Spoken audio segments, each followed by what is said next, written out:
വേദിയിലുള്ള ബഹുമാന്യനായ സൽമാൻ സാഹിബ്, മറ്റ് ഉസ്താദുമാര്, എൻ്റെ പ്രിയപ്പെട്ട വിദ്യാർത്ഥികളെ, മനോഹരമായ ഒരു ദിവസം ഇന്ത്യയുടെ ചരിത്രത്തിൽ ആഘോഷിക്കപ്പെടുകയാണ്.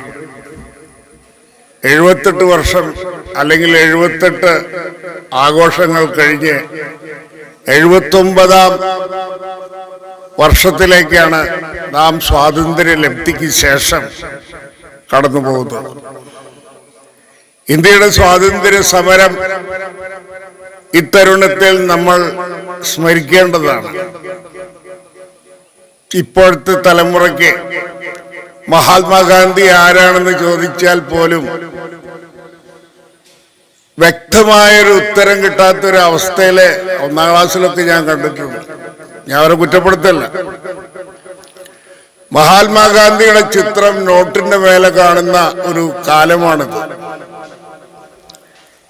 ഇന്ത്യൻ സ്വാതന്ത്ര്യ സമരത്തിന്റെ നേതൃനിരയിൽ നിന്നുകൊണ്ട് ഇന്ത്യക്കാരെ ഒരുപാട് തത്വങ്ങൾ, ലോകത്തെ തന്നെ ഒരുപാട് തത്വങ്ങൾ നൽകിയ, വിഭാവനം ചെയ്ത മഹാവ്യക്തിത്വത്തിന്റെ ഉടമസ്ഥനാണ് നമുക്ക് എന്നും അഭിമാനിക്കാൻ കഴിയുന്ന മഹാത്മാഗാന്ധി, നമ്മുടെ രാഷ്ട്രപിതാവ്. അദ്ദേഹം ഉൾക്കൊണ്ട ആത്മീയത, രാഷ്ട്രീയത്തെയും ആത്മീയതയെയും ഒരുപോലെ കൈകാര്യം ചെയ്ത ഇന്ത്യയിലെ മഹാനായ നേതാവാണ് മഹാത്മാഗാന്ധി. എന്നാൽ ഇത്തരത്തിൽ നാം ഓർക്കേണ്ടത്, ലോകത്ത് മതത്തെയും അല്ലെങ്കിൽ ആത്മീയതയെയും രാഷ്ട്രീയത്തെയും ഒരുപോലെ കൈകാര്യം ചെയ്ത മഹോന്നതനായ വ്യക്തിത്വത്തിന്റെ ഉടമയാണ് റസൂൽ കരീം സല്ലല്ലാഹു അലൈഹി വസല്ലം.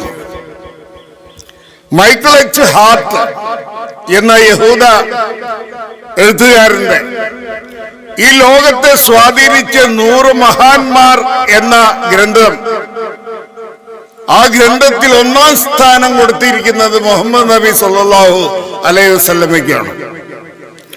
അതിനെ പല ക്രിട്ടിക്സും നിരൂപകന്മാരും അദ്ദേഹത്തിനോട് ചോദിച്ചു, എന്തുകൊണ്ടാണ് നിങ്ങൾ 1ാം സ്ഥാനം മുഹമ്മദ് നബിക്ക് കൊടുത്തത്? അതിന് അദ്ദേഹം കൊടുത്ത മറുപടി ആ പുസ്തകത്തിന്റെ മുഖവരയിൽ തന്നെയുണ്ട്. അദ്ദേഹം പറഞ്ഞത്,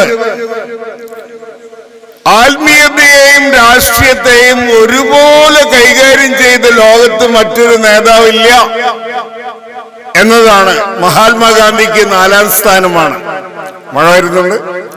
നമ്മുടെ സംസാരം നാം ഇത്തരത്തിൽ ഓർക്കേണ്ടത് സ്വാതന്ത്ര്യ സമര സേനാനികളുടെ ത്യാഗങ്ങളാണ്, ത്യാഗോജ്വലമായ അവരുടെ സമരങ്ങളാണ്. അതിന് നേതൃത്വം നൽകിയതാണ് മഹാത്മാഗാന്ധി.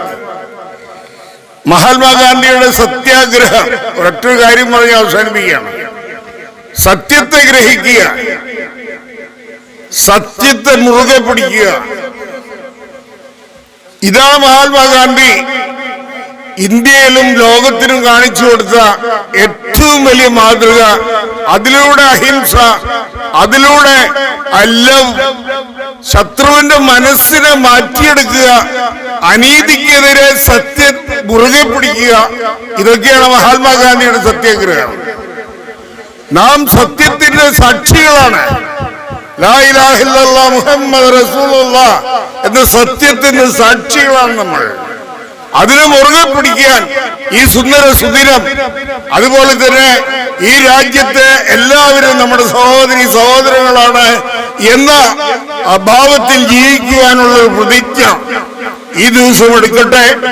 നിങ്ങൾക്ക് എല്ലാവർക്കും സ്വാതന്ത്ര്യദിന ആശംസകൾ നേർന്നുകൊണ്ട് ഞാൻ എൻ്റെ വാക്കുകൾ അവസാനിപ്പിക്കുന്നു. ആഖിറു ദഅവാനാ അൽഹംദുലില്ലാഹി റബ്ബിൽ ആലമീൻ.